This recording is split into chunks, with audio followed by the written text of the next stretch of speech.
É importante conversar sobre esse assunto com o marido, com a esposa, porque quando a gente fala, doutora, de fazer a vasectomia, muitos homens ainda se recusam. Inclusive, quero até agradecer ao Jacques, que topou participar com a gente, porque muitos homens se recusaram a falar sobre esse assunto. Por que ainda existe esse tabu, doutora?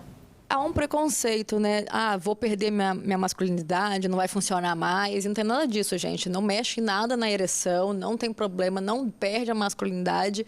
E é muito mais tranquilo pro casal quando o homem faz a vasectomia, porque é externo, né? A cirurgia é feita na bolsa escrotal. E é um ponto que é feito ali. Agora, para a mulher, tem que abrir a barriga. Então, é como se fosse uma cirurgia, uma outra cesárea, né? Por isso que eu acho muito importante essa liberação para ser feito na cesárea. Obviamente, com tudo isso que a gente conversou, do casal também. Não precisa do marido aprovar, mas é importante vocês conversarem, né, gente? Até para questão familiar.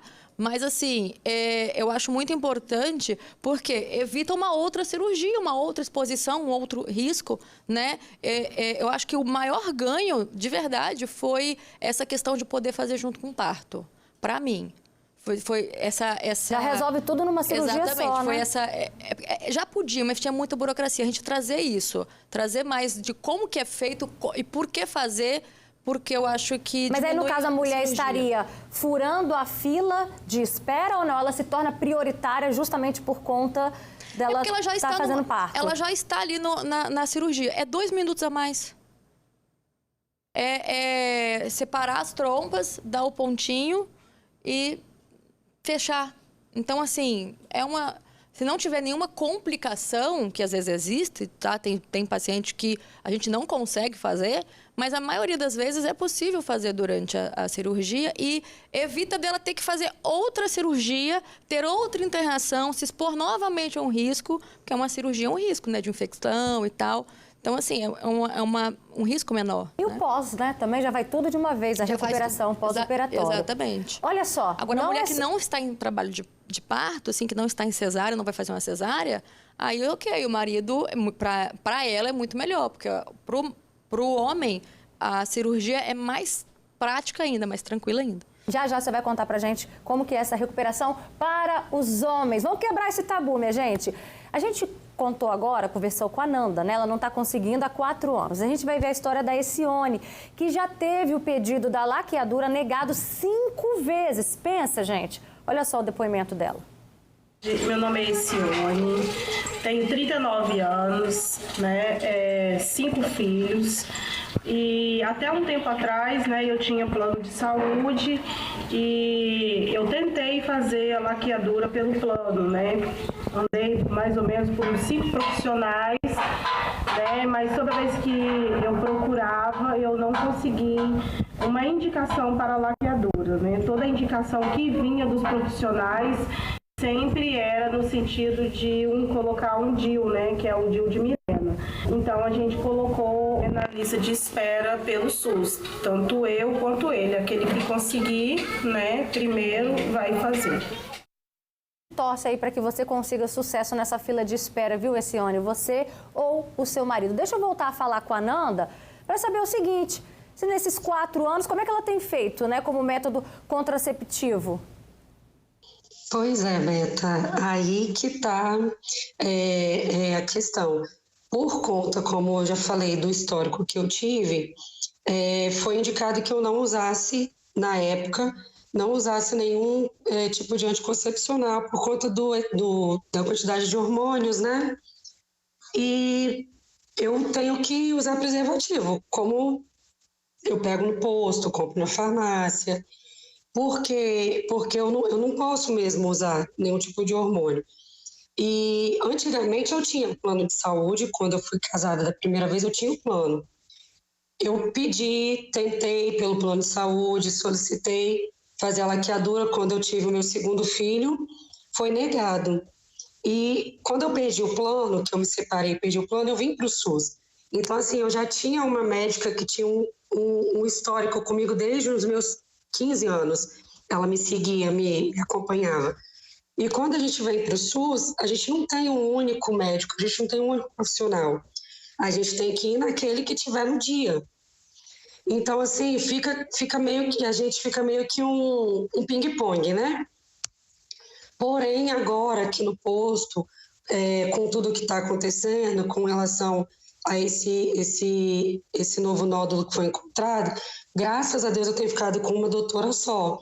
Então, eu creio que agora, por conta disso, a minha laqueadora deve ser, sim, liberada, entendeu? Porque fica até meio constrangedor para a gente que já é casado ter que ficar usando preservativo, né? Eu acho meio constrangedor.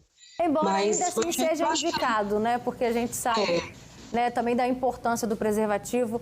Mas, Nanda, eu agradeço a sua participação, trazendo seu relato para a gente.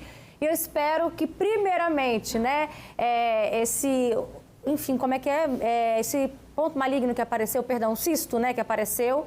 Isso. Né? A gente espera que não seja nada demais e que você consiga dar a volta por cima aí e em breve você trazer boas notícias pra gente, conseguiu fazer a laqueadura, viu? Obrigada pela sua participação. Obrigada. Tchau. Boa tarde. Agora, quando a gente fala nesse assunto, muitas mulheres ficam com medo do arrependimento, né? Se houve alguma transformação no corpo. Inclusive, teve uma mulher aqui, doutora, vou achar, ela falou que aumentou o fluxo menstrual dela. Houve alguma mudança no seu corpo, Aniquele? Sim, houve. O quê? Cólica, que eu não sentia. Quantidade de dias menstruada, que antigamente era menor, agora é maior. A quantidade também, antigamente era menor, agora é maior. Então, assim, muita coisa mudou, né? E é o caso aqui da Fernanda Pris, achei aqui, essa telespectadora. Ela falou, eu fiz minha laqueadura, porém, ela não gostou, aumentou o fluxo menstrual e sinto mais cólicas que o normal. O que explica isso, doutora? Isso acontece mesmo. Não há uma justificativa, é por esse motivo específico. A gente até acredita que seja porque, quando faz a laqueadura, existem vários vasos que são ligados ali e fazem uma irrigação ovariana. E aí acaba fazendo uma desregulação. Mas isso não é assim, só essa causa. Só que isso que ela falou é muito verdade, eu vejo com muita frequência. E esse é um dos motivos que quando a pessoa me fala que quer ligar, eu falo, a primeira opção, eu sempre oriento tentar um DIU primeiro, tá? Justamente por isso, porque realmente há essa queixa maior de cólica e sangramento aumentado, principalmente nessa época de menopausa, quando a pessoa começa a ter essa transição. Isso parece dar uma exacerbada nesse momento. E o DIU, ele tem uma taxa de falha bem semelhante à laqueadura, tá? Inclusive. De falha? Uhum. Que chega a quantos por cento, doutora? 0,01%. Então, o DIU e a laqueadura, eles teriam a mesma eficácia? Eles têm uma eficácia parecida. E você, então, aconselharia também o DIU? Eu gosto de aconselhar a pessoa que está indecisa, a pessoa que não, né? A gente vê muito caso de bebê que nasceu... Eu até vim aqui, né? Já vim aqui falar para vocês do bebê, do DIU, né? Dos filhos do DIU e tal. Acontece. E também acontece filho de laqueadura, gente. Já vi casos. São menos frequentes e eles têm taxa de falha semelhantes. A laqueadura é muito mais segura, mas a taxa de falha é muito próxima, né? Então, a pessoa que está indecisa é uma opção. A pessoa que, agora eu não quero, mas não sei se daqui a 5 anos, 6 anos eu vou querer, é uma opção, entendeu? Olha só o comentário da Ellen Lucy. Roberto, uma curiosidade, que eu acho até interessante a gente compartilhar. Eu fiz laqueadura há 14 anos, foram retiradas trompas e o ovário, e aí eu fiz um exame que meus órgãos se refizeram de novo. É possível isso, doutora? Eu não sei o que foi tirado. A gente tem que ver o que foi a descrição da cirurgia dela, porque às vezes a cirurgia dela tirou o ovário de um lado só, ou então pode acontecer muitas vezes de ela ter uma coisa que a gente chama hidrossalpinge, né? Que é quando a salpinge é de trompa, né? A trompa, ela incha, que é a trompa que foi dado o ponto. E ela pode acumular água e ficar parecendo um cistinho. E aí ela pode ter sido isso que aconteceu, não sei, porque eu não vi os ultrassons dela, né?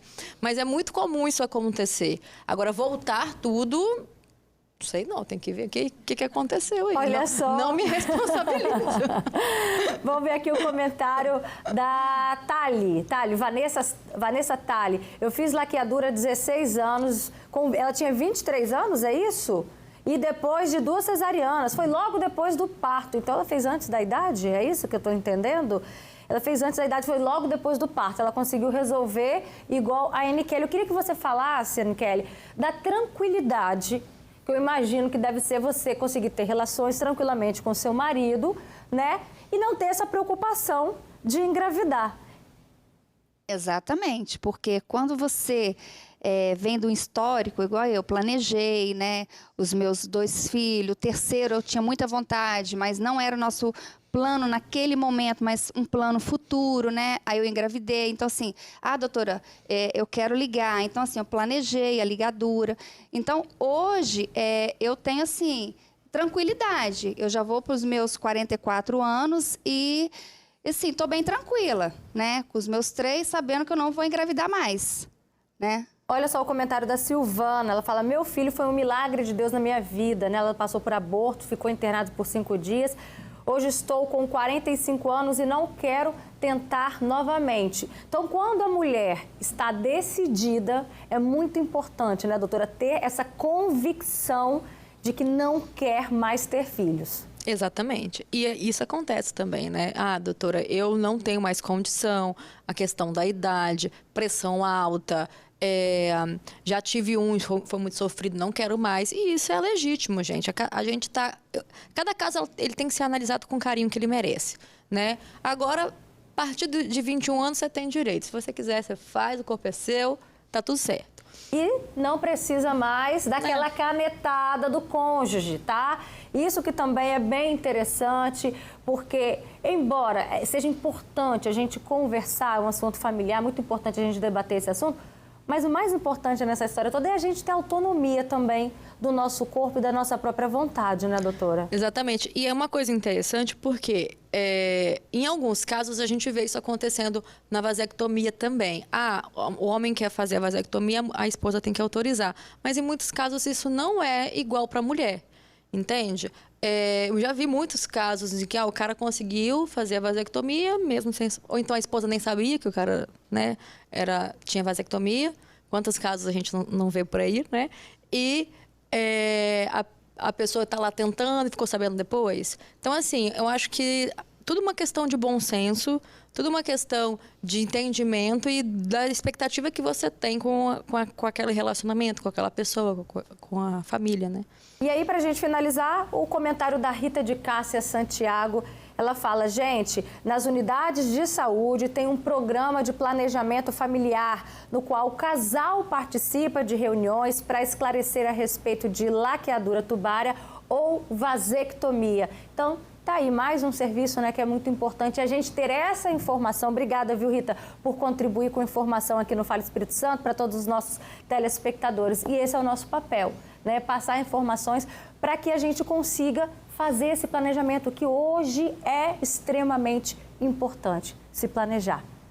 É muito importante mesmo e fica essa reflexão, gente, porque ela falou uma coisa, olha, um serviço público que tem um planejamento familiar para o casal. Muita gente não sabe, muita gente não vai, porque o casal não está sendo, às vezes, um casal, eles não estão se entendendo, eles não estão olhando para o mesmo lado, né? E isso é importante vocês refletirem dentro do relacionamento de vocês, gente. Doutora, obrigada pela sua participação. Eu quero mandar um